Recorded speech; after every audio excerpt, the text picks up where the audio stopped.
TV చూడటం ఇష్టమైన వాడు, క్రికెట్ చూడటం ఇష్టమైన వాడు, సెల్ ఫోన్ మాట్లాడుకోవడం ఇష్టమైన వాడు, సెల్ ఫోన్ లో మెసేజ్లు జీవితాన్ని బతికిస్తాయనుకున్నవాడు, ఫ్రెండ్ తో గాసిపింగ్ చేయడం బతికిస్తుంది అనుకున్నవాడు ఇవాల్టి రోజున సైకిల్ వేసుకుని రోడ్డు మీద తిరుగుతున్నాడు. ఎక్కడో ఒక చీప్ ఇంజనీరింగ్ కాలేజీలో చదువుకుంటూ సమయాన్ని సద్వినియోగం చేసుకున్న పిల్లవాడు ఐఐటిలో చదువుకుని ఒక కంట్రీ మేనేజర్ కాబోతున్నాడు.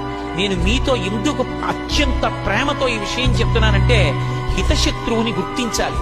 అప్పటికి సంతోషాన్ని ఇస్తుంది, కానీ అది ఎంత ప్రమాదాన్ని తెస్తుందో జ్ఞాపకం ఉంచుకొని దానికి దూరంగా మనంత మనం నియంత్రించుకోకపోతే జీవితంలో వృద్ధిలోకి రావడం సాధ్యం కాదు. అందుకే కాలాన్ని సద్వినియోగం చేసుకోండి. కమిట్మెంట్ తో మీకు మీరుగా వృద్ధిలోకి రావడం నేర్చుకోండి.